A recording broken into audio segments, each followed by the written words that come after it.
What's up? It's DLSA. And we're back with another video.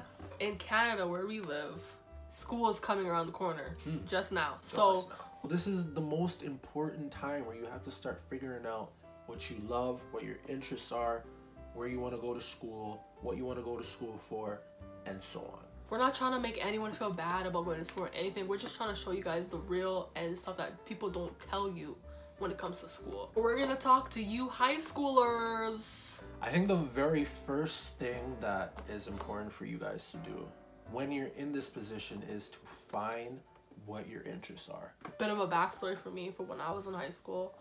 There was a time where I wanted to be an orthodontist in grade 10. And when I went to the guidance counselor to kind of like ask for like guidance, the first thing she told me was that it's gonna take me 10 years to become an orthodontist.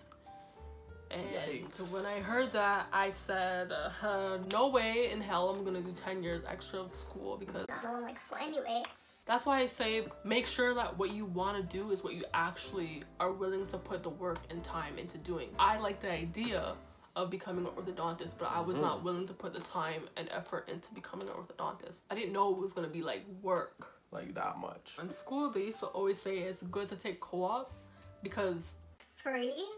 and you can learn what you like and what you don't like. Now for our post-secondary people. I think it's very important that you ask yourself two questions.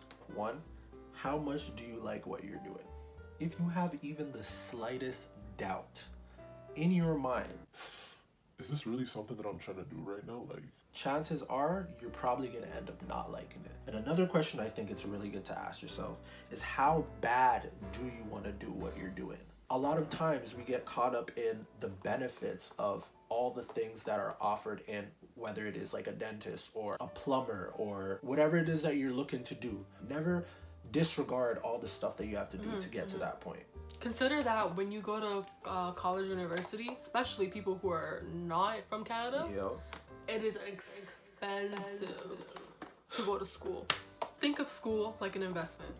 You're putting in time and money in order to make that back when you're done school. That's the hope, right? So I went to college twice.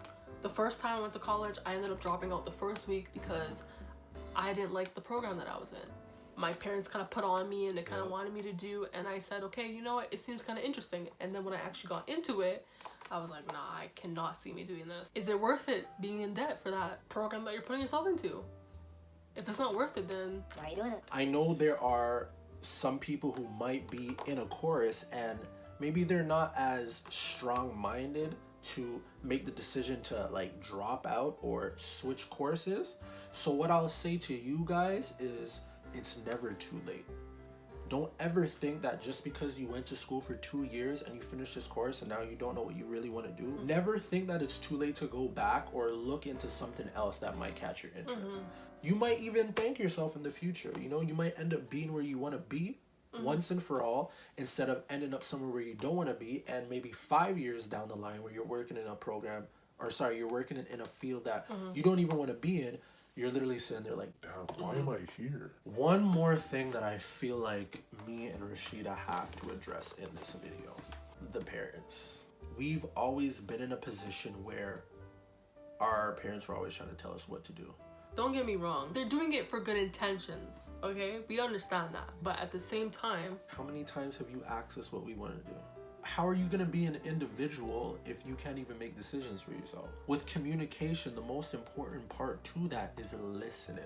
I'm thinking all the time of the things that I want, but I don't ever feel like I'm able to express that. This recent year, I just graduated from my program, Community and Justice Services. Not gonna lie, for me, it was kind of like I was doing college for my parents, if that makes sense. And I felt like at the end of it, I did not see me doing that at all. It's not that I didn't like the field or anything, it's just the fact that I just didn't see that was the path for me. When I was doing school and everything was all good and they were happy that I was doing school, but it's like when I got to the point where I wanted to do something that I generally wanted to do for myself, that's when the problems came.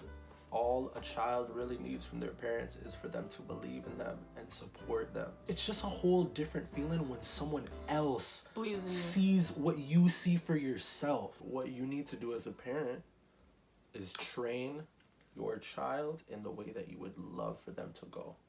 You have to Exactly. trust that they will make the decisions that are best for themselves. Everything that you do is an experience, and from every experience you learn something. Exactly. Try to convey that to your parents as best as possible. If they don't listen, so be it. That doesn't mean that you're doing anything to hurt them. You're just trying to do what's best for you at the end of the day. If you like this video, please give it a thumbs up. Don't forget to subscribe to our channel for more videos, and we shall see you guys in the next one. Have a good one. Peace out. TTGT for the clout. Oh, hop out. Draco on the couch. Oh, oh, oh, oh. Smash for the clout.